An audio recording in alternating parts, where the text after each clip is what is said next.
All right, good afternoon, everyone. Let's go ahead and get started.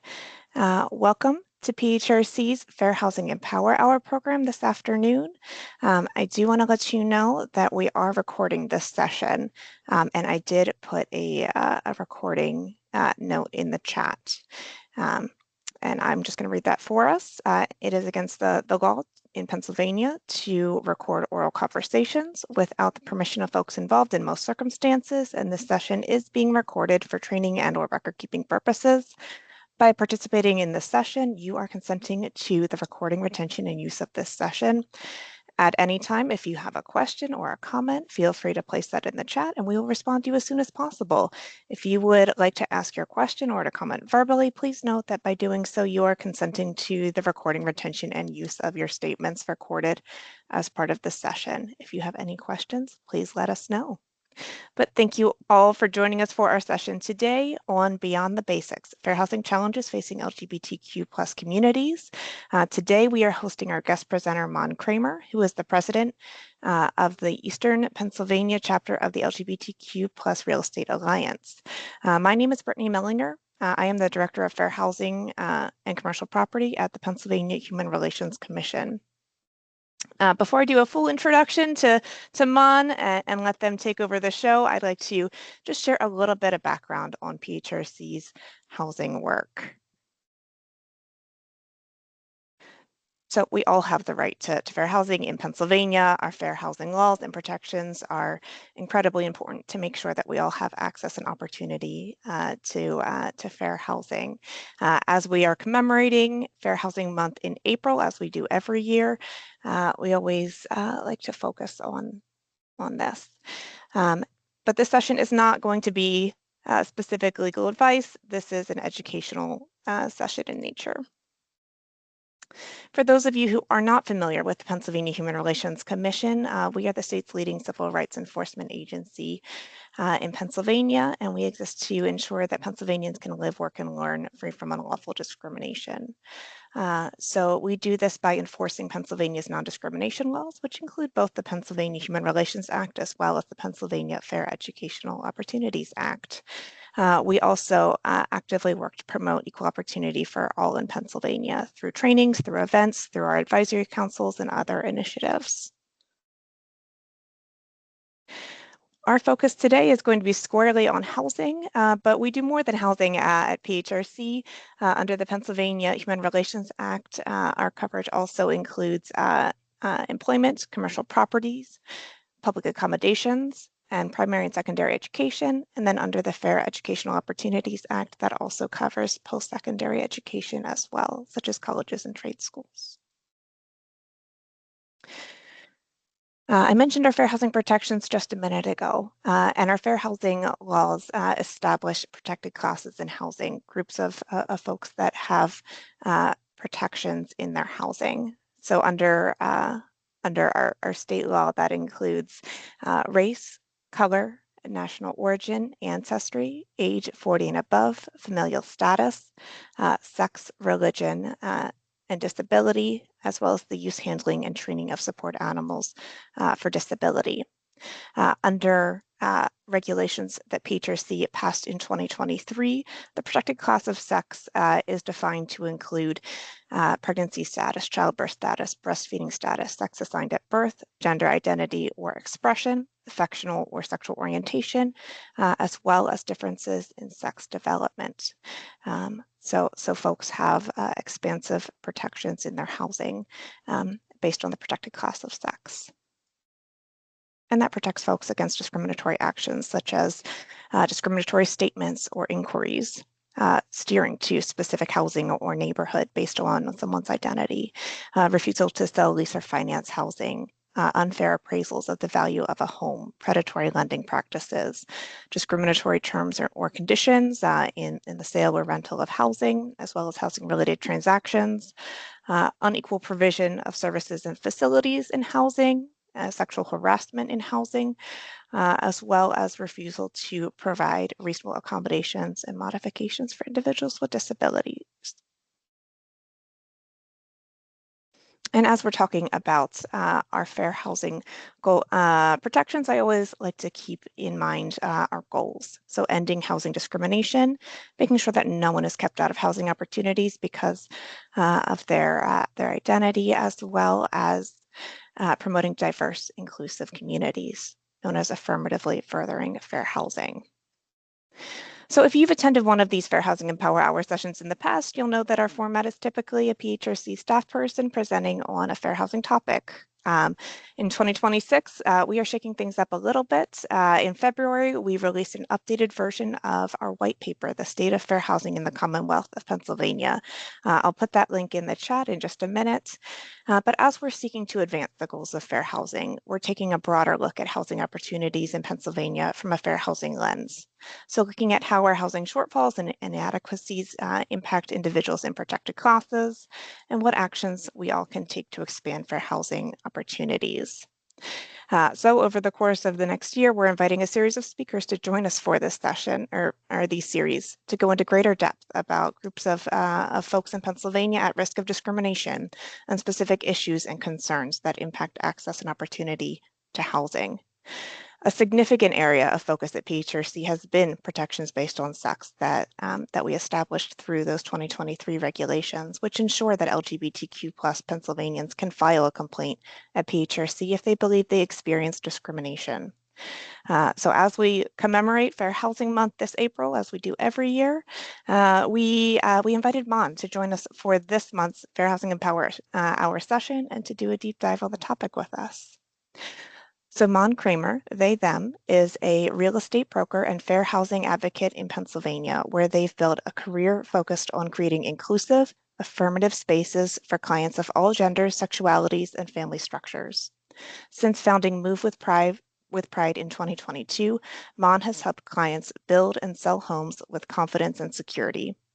As president of the LGBTQ plus Real Estate Alliance's Eastern PA chapter, Mon champions equitable practices in real estate through education, advocacy, and community empowerment. Recognized as a top producer by Philadelphia Magazine, they've earned Keller Williams Top Individual Agent Awards in 2022 and 2023. In 2025, Mon ranked number 3 in units sold and number 4 in sales volume at KW Empower, the largest brokerage in Philadelphia. So welcome, Mon. We're so glad to have you. Thank you so much. Thanks so much for having me today, Brittany, and thanks so much for the really nice intro. I'm really happy to be here and see you all. If it's okay with everyone, I'll just start sharing my screen and kind of get the ball rolling. So let me go ahead and do that real fast.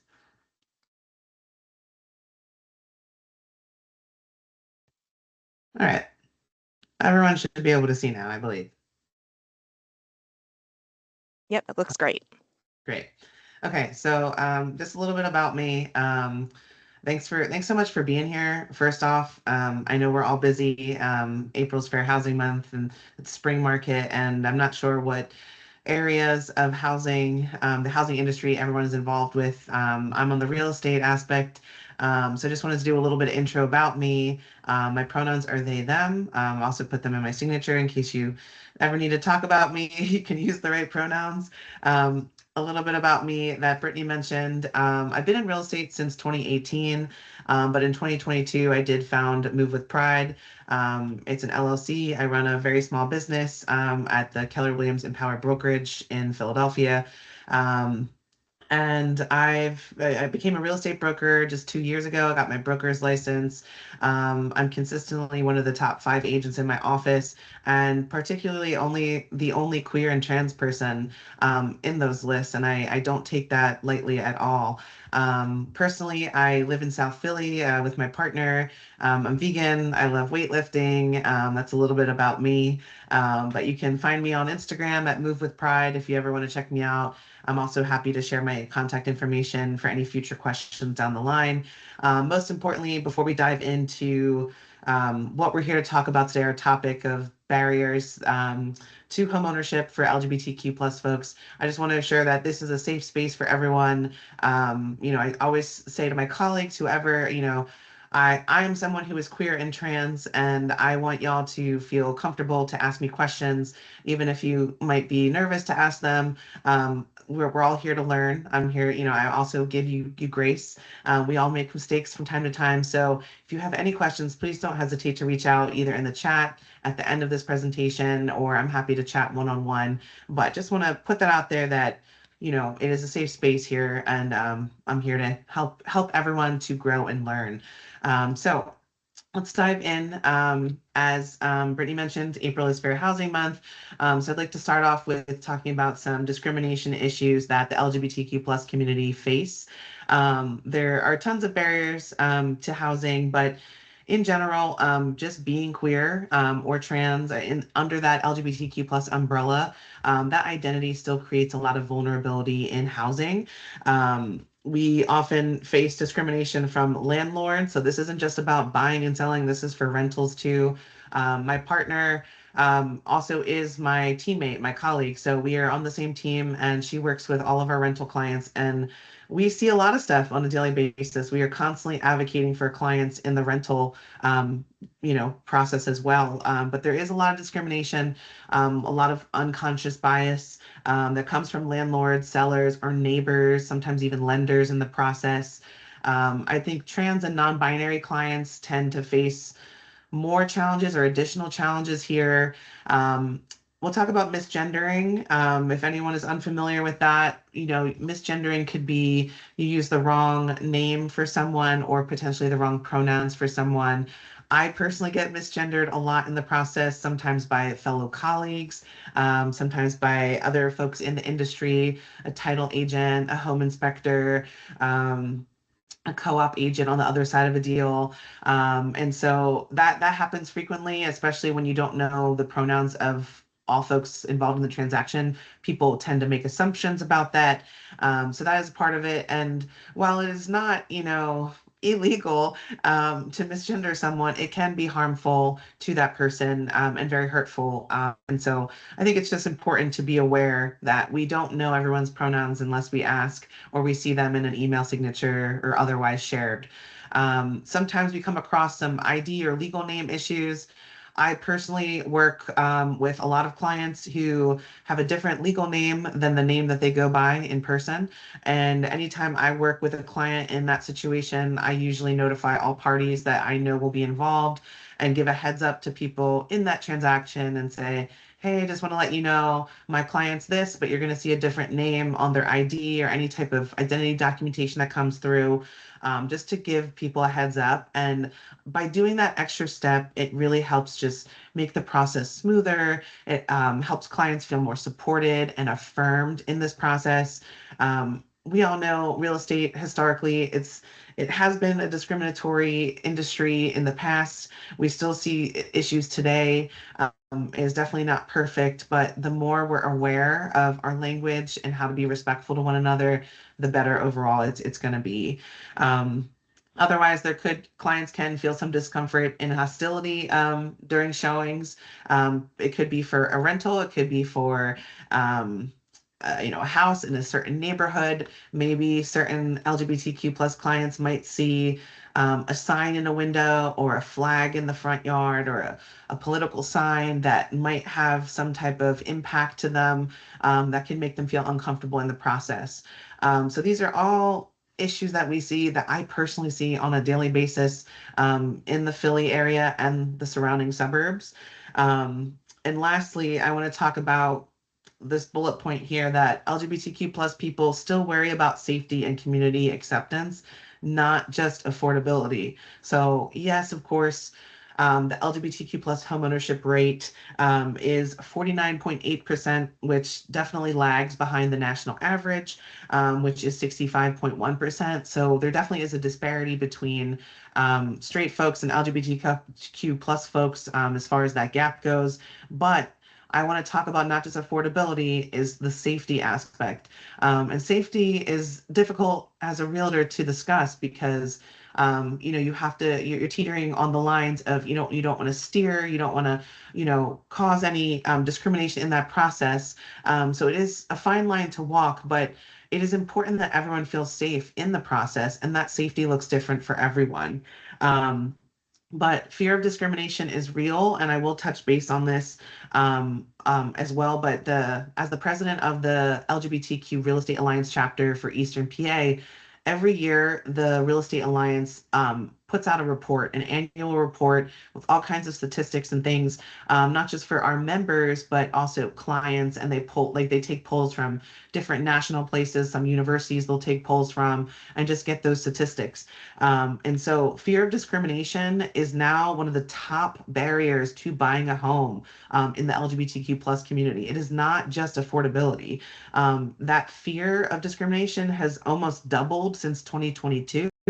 And it rose from 12.2% to 25.2% of respondents who ranked it in among the top barriers to, getting a house as an LGBTQ plus person.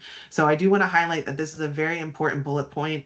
It is no longer just about affordability, it is also about safety. And I'll touch on this later as well, but I'm going to head into the next slide. Um, some other discrimination issues I see a lot with source of income. I see this a lot, particularly with our rental clients and folks who use housing vouchers or have untraditional income streams. So, what exactly does that mean? I would say many clients who are using housing vouchers are either denied or discouraged, which obviously disproportionately impacts LGBTQ plus youth, adults, people of color, disabled clients, folks who really rely on this help to get into rentals. And it's, obviously discrimination is hard to prove, but um, I do see this often where clients who have housing vouchers are either discouraged or denied. Many clients face challenges, like I said, in applying to rentals. A lot of LGBTQ plus clients in general, but my clients personally too, have more untraditional jobs or different pay structures and how they receive their income, different streams of income. A lot of people are either self-employed, maybe working several different jobs or in the service industry. So it really takes an understanding landlord and also a ton of advocacy on my part, on my partner's part, to advocate for clients and getting the rental and providing extra documentation information to that landlord. So it is something that we see. And then lastly, we've all heard about probably appraisal and valuation bias, that properties in historically marginalized communities are still undervalued, which always contributes to generational wealth gaps. Obviously, the gap, like I said, for LGBTQ plus homeownership and the national average, there is that gap, and that contributes to many different reasons. So, folks in marginalized communities tend to have these gaps in generational wealth. And so, all this stuff just makes it worse and contributes to it. Um, Moving on to what can you all do to ensure fair housing opportunity? Um, there's a lot, I would say, first off, just by being here, that's really helpful. And committing to fair housing practices, education, and learning. I want to, just talk about some of the things that the Alliance does. So the LGBTQ plus Real Estate Alliance has this awesome course called Certified Ally. They do it quarterly. So the next one for our Q2 is coming up. It's on June 25th. This is just an old ad, so there's some of the stuff is accurate, but the date is wrong here. So the training is 11 a.m. to 1 p.m. Pacific Standard Time. It's $75 to register. It's a 2-hour course, and it really just kind of unpacks everyone's unconscious bias and things that you can do to be a better ally. It's a great way to, learn more, to educate folks all around you. And also you can advertise that you're a certified ally and you've taken this class. So I just want to shout out that course that we do. Like I said, it is quarterly. I've passed it around every opportunity I get for folks who are curious, like, what can you do to be better and do better? The other thing I want to mention, I highlighted in the beginning, was to use inclusive and affirming language. This is a big one for me. I personally never make assumptions on someone. When I meet a client, I don't assume who their spouse is. I don't assume what their family structure is like, if they have multiple partners, if, if they have kids or no kids. I never assume anyone's pronouns. I tend to ask every single client I work with, as part of my consultations, what are your pronouns? How can I refer to you? Language is really important. I'm a language person prior to real estate. I was in higher ed working as a French professor. And so language has always been important to me, but it really is just such an easy thing that we all can do to really help affirm folks in the process. It's free, it's easy. And my thing is this, we all make mistakes. Of course, we all trip up. Maybe you might misgender. It's okay. You don't need to apologize. You can just say, thanks for that correction, and then note it in your head and, use the right pronouns moving forward. So just to know that, we don't expect anyone to be perfect, but it is really nice to see people making that effort. Um, to advocate when discrimination occurs, I'd say this is the biggest thing I'd say for folks in our sphere. The majority of my clients in real estate tend to be queer or trans. And that is just, I've made that a part of my brand and my business. And I want people to be able to find me so that they can feel, that much more affirmed and safe in this process. But it is important to speak up and have access to folks if you do think discrimination is occurring, whether that be in any kind of housing situation. And the last part is to committing to ongoing fair housing education.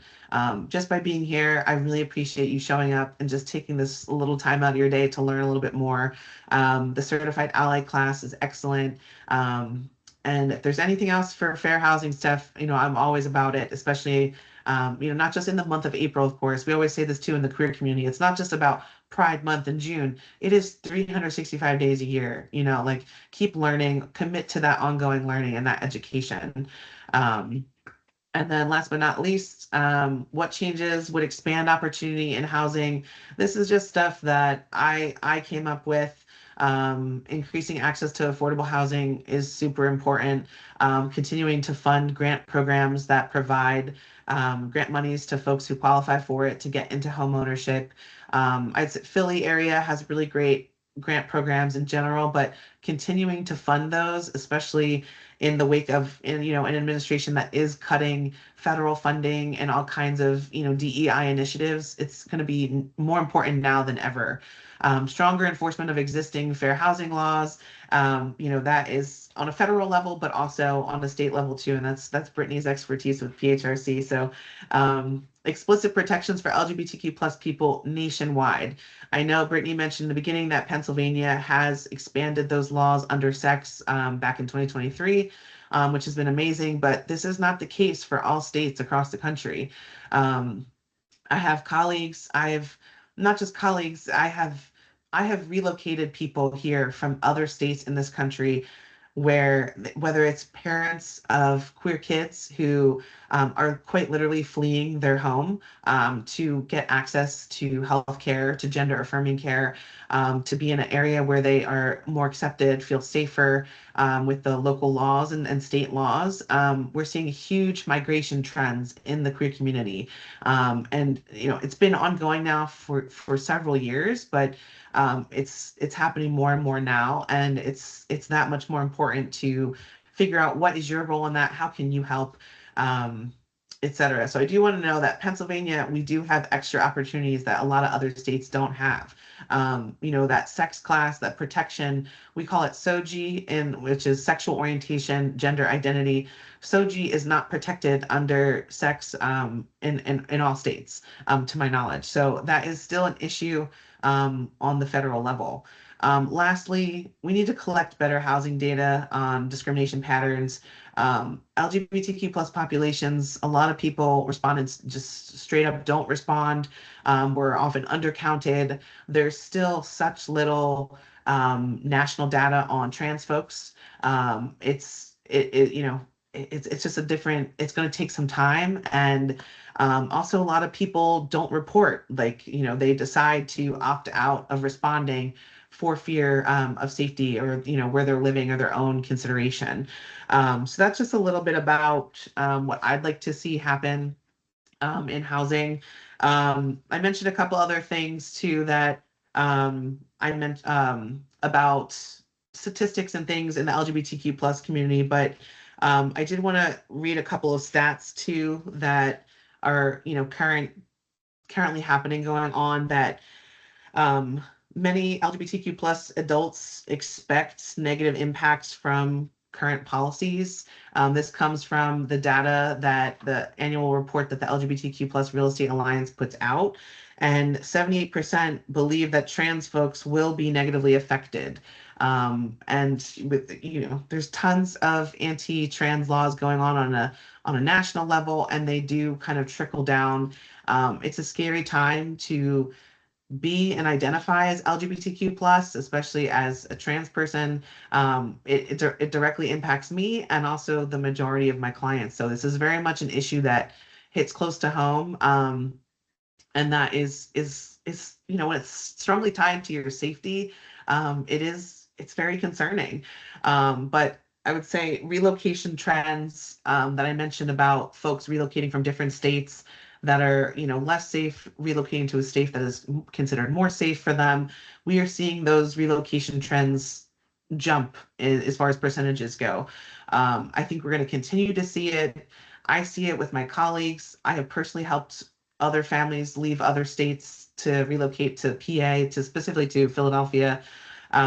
So geographic migration is becoming not just like it's not a political thing, it is also a survival decision, and it's not just like a lifestyle choice. So I just want that to be, understood here, that the impact on LGBTQ plus families and children, it's big. It's really, really big. You're completely uprooting your life to relocate somewhere to an area that you may not even know and have community in. And so that is why I decide to put myself out there, to make myself visible on the internet, on social media, for people to find me, to help people every single day. So that's kind of, I'll wrap it up with that, but that's the main takeaway here. I want you to realize that housing inequality in general isn't just financial, it is also emotional and safety driven. And that fear of discrimination is rising, it is not falling at all. It is continuing to rise year over year, especially under the current presidential administration. And that is deeply concerning. Um, so that is kind of what I'll end with, and open it up for, any questions in the chat. We got about a half hour left, so I'm here to, yeah, provide any kind of value, be a resource for you however I can. So thank you so much.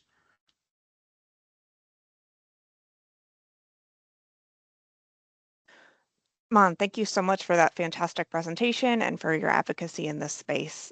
So I'd encourage everyone to put any questions you have in the chat, or you can raise your hand if you're more comfortable with that.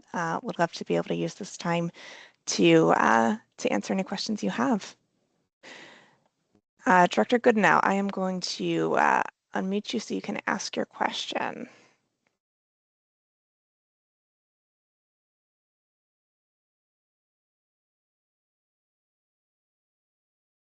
All right, you should be able to.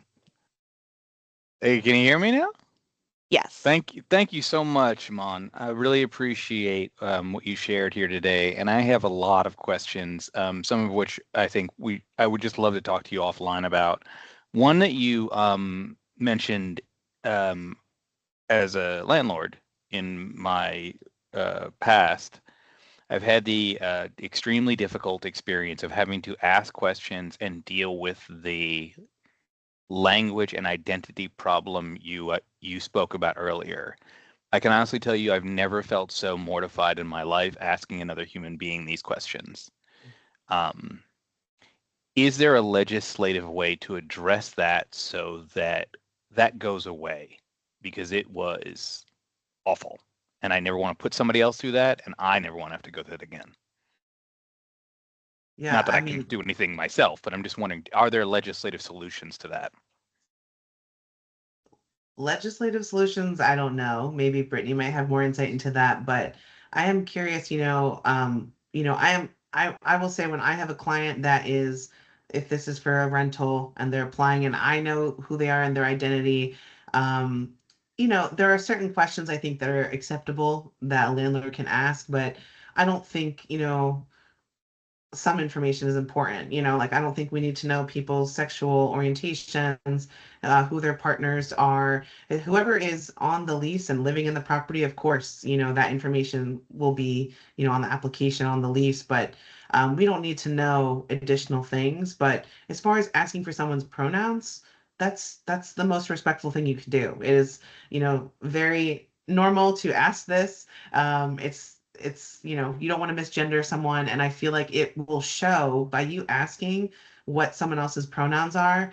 It will show that person that it's a space where they can share. Or instead, if you don't want to ask, you can share yours first and say, hey, I'm Mon Kramer, and my pronouns are they them, and then just kind of open that door, and so that that person who you're speaking with feels comfortable enough to share their pronouns if it comes up. Oh, I'm sorry, I wasn't talking about pronouns. I was really more talking about identity. In the situation that I had, the individual presented as a man. I had only known him as a man. I've never discussed anything. And I suddenly found myself in a position when he chose to be my tenant of asking for dead name information, asking him for information I've never had to ask for another tenant. I felt he was incredibly graceful about it, very generous, but I have never felt so humiliated, and I've never felt like I was doing so much harm to another person in the mundane effort to simply get the proper name on a lease. I have never been concerned about this in any other circumstance. And as you know, college students can't have their parents sign and then they are the tenant. So there's a specific thing about what a legal lease is about your identity. There are lots of things built into the way that we are allowed to be sort of wrong in case law and in practice. None of this seems to protect trans people. And I'm wondering what you have heard, what you do, how you focus on this with your clients, and what landlords can do if they want to avoid that. Okay, great. Thanks for clarifying. But I think, you know, obviously, queer and trans folks know that if they go by a different name than what's on their ID, that's going to come up as part of the process. That's something that we educate our clients on. And if you're on the receiving end, on the landlord side, sometimes we have to do extra education to whoever's representing the landlord and just kind of explain. But we don't use any type of language like dead name or this. We just like, hey, this is my client that just, this is their name, but on paper, their legal name is this. And it's not just queer and trans people. Like there are people who go by different names all the time that are on their ID. So we just kind of say, what's your legal name? And then lately we've seen a few leases where we've had tenants come and it'll have their legal name and then parentheses, their chosen name, however they go by on the lease as well. So that way it's their legal name and also, their affirmed identity too. But I would say we all kind of know about this. And it's unfortunately it's just something that the most direct way is say, what is your legal name? And, you don't ever have to refer to them as that. That's just what's on paper. And, that doesn't really matter in your interaction. I'm sure it felt awful to ask those things. I'm used to asking those questions on a daily basis with my clients. Every time I write up an offer or write a lease, we always just kind of do that education up front to whoever's on the opposite side. Thank you.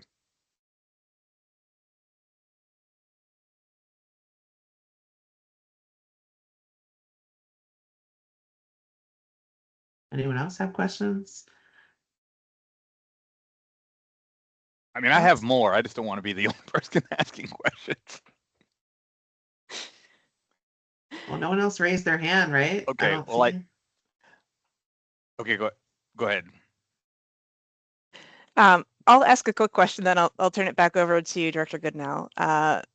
So, Mon, you had mentioned that that there are some barriers to filing complaints and reporting discrimination, and we see that we receive relatively few complaints on this basis at PHRC in housing. I'm wondering if you would be able to kind of expand your commentary on what some of those barriers are for folks in being able to report issues when they're having them, and any recommendations that you have for us as an agency to make this process more accessible for folks. That's a great question. I think it's case by case basis. It's sometimes it is more risky to make the complaint, in that process, and that's just the reality of it. I mean, if they have, someone like myself or another agent who they feel comfortable with to help advocate with them in the process, I think that would be great to have someone there to support, hold their hand, guide them through. But the reality is it's scary, and we live in a climate that is very, unsafe. And I think sometimes by reporting something, you might end up causing more harm, or like, you're opening up yourself to risk, and Mhm. not every person is willing to do that. And that is going to be a very personal decision on whether or not that person wants to do something or not. Um, I think it's just the environment that we're in, the current Mhm. political climate. And I really do think it depends on the area, like where specifically who the person is, who was the other, what exactly was the complaint, and where are you at in the state of Pennsylvania? Like, how safe do you feel to even make that, report? But we're not just seeing it in the queer community, we see it on a national level. Anyone that speaks up for any type of discrimination or abuse or anything in the workplace, wherever, we always see that it not that it backfires, but it has the potential to backfire, even though legally it shouldn't have those ramifications. But there's always that fear, and this kind of stuff is tricky. It's hard to prove, and it feels really scary, and it takes a lot of like a big emotional toll. Um, so it's that is a really hard question for me to answer. I don't know what else we could do other than continuing to provide resources and say, here's how you can report, and leave that option open to the person. Yeah, thank you so much for that. I see a couple comments and questions in the chat. Are you able to view those, or would you like me to voice them? Yep, I see. Looks someone dropped the ally link. Thank you for doing that. Looks like Crystal has a question. My small town requires landlords to file tenant information too. I wouldn't feel comfortable giving the town a trans person's info either, just because I don't know what the ramifications might be for them, such as who might dox them. Yeah, it's very care. This is, definitely talk to clients, and you just have to go with what they want to do. But it is particular depending on, I don't know where you live, Crystal, what your small town is, but um it really comes down to where you're at. Like, I'm in Philadelphia. Philadelphia County has the highest protections for LGBTQ plus folks. And then Delaware County recently passed very high protections as well, very recently, I think in the last 2 years. I'm from Delaware County. I never thought I'd see the day that would happen. So that is very cool. But not everywhere across the whole state has those protections. And so, um, you know, it's it's tricky. Yes, Cameron, I'd be happy to connect with anyone, with you one-on-one separately outside of this for sure. Um, I can drop my contact information in the chat at the end. Um, and Crystal, you said to you, on the other hand, if a tenant wanted to put up a pride flag or something, I wouldn't tell them that they can't. Yeah. Um, it's we live in a very diverse, divisive world right now, and that, you know, trickles down to all kinds of relationships and things. But when it involves your physical safety, and not just physical, but like emotional as well, I think it's tricky, and I think we need to do everything we can to affirm and support our clients and anyone, whether it's not even just a client, like friends too, even if you're, know someone that's going through this. Um, it's just really important that we speak up when we see something, or we potentially interpret something as discrimination, just so that folks don't feel like they have to go through it alone.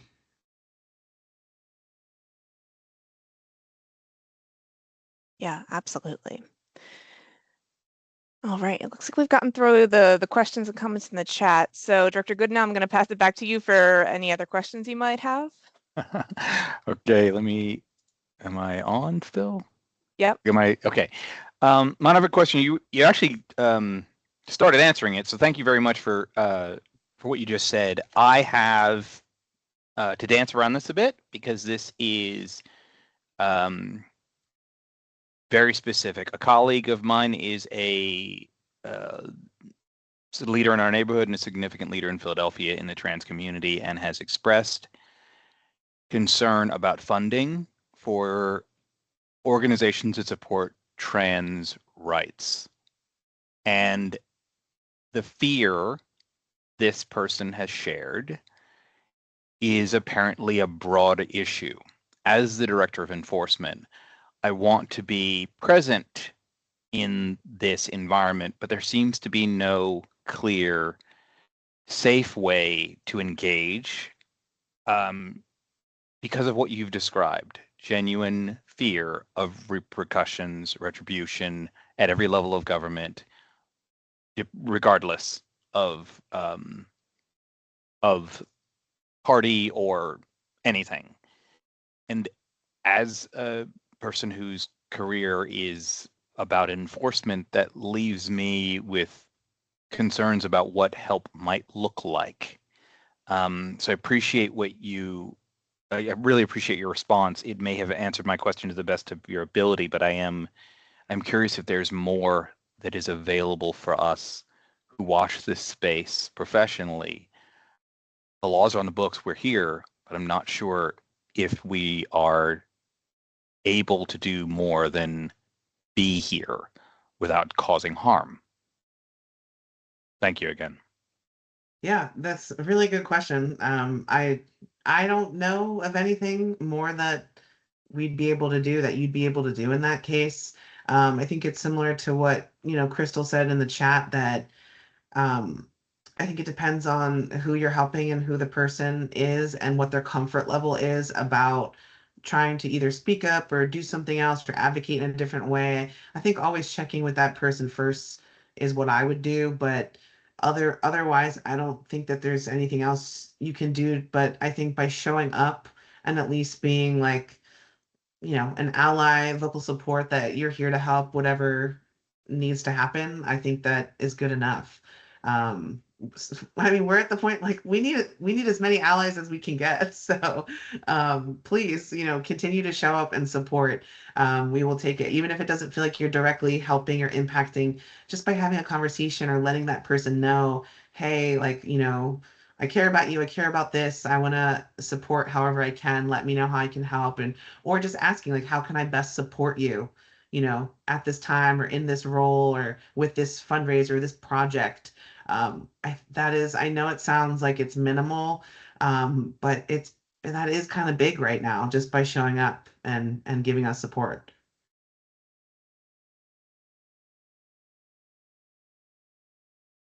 I see some more questions here in the chat. Um, Natasha, are there any resources for LGBTQI people who want to specifically find roommates that are also queer? So, um, I don't, I mean, what I see is Facebook. Like, I'm more Facebook, I feel like is for older folks at this point, but Facebook is still great for neighborhood groups and for communities online. That is the one reason why I keep my Facebook. I'm in so many different groups, not just like local neighborhood ones, but like for Philly, there's Queer Exchange Philly. A lot of people post in there who are looking for queer housemates, roommates, if they have a room for rent. I'd say that's probably the best way to find someone or word of mouth. Um, Otherwise, sometimes different neighborhood communities, like I'm in my local neighborhood Facebook group. That's what's so good for Facebook, that's having that community resource is nice. So otherwise, I don't think that there is anything that I know of that people use, but typically it's the Facebook groups. David, you said with migration in mind, do you see any additional barriers or challenges in housing when LGBTQ plus folks are seniors and or retirement age? Yes. I don't have too much experience with this, but the LGBTQ Real Estate Alliance, they discussed this at the conference maybe a year or two ago. They did a whole report on LGBTQ plus seniors, and there's apparently, and I don't particularly work with many senior clients, um, I'm happy to. It's just that that's not the majority of my client base, but I've heard that there's a ton of fear of discrimination for LGBTQ plus seniors who are looking to go into like 55 and older communities or other type of housing, and they're very nervous about their sexual orientation or their gender identity. It's definitely an issue on a national level. I've heard about this. I don't know the stats yet. I could probably look for them on the Alliance website or ask for that survey or whatever came out. But I remember reading it, it was very impactful, and I felt really sad for, to be LGBTQ plus and to be a senior, or we call them queer elders. Queer elders, it's so nice that, to just one, have them present in our lives, but to know that everything that they've been through in all these decades of living and being out, and then to have to worry about where you want to retire and the community you're retiring in it is so sad to me. um, I know that there's some LGBTQ senior housing in Philadelphia. There's someone I know personally, locally to Philly, who works with queer seniors in housing. His name's Heshi Zinman. He's done a ton of advocacy work for HIV. He's a senior himself, and so there are people who I know who focus on that work. And honestly, maybe one day, like I'll get into that. I would love to become a queer senior and elder and to have more housing options available where communities are more open to welcoming folks.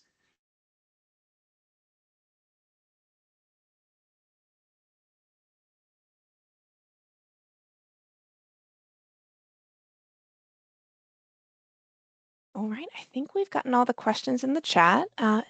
Would anyone else like to voice a question or put any additional questions in the chat?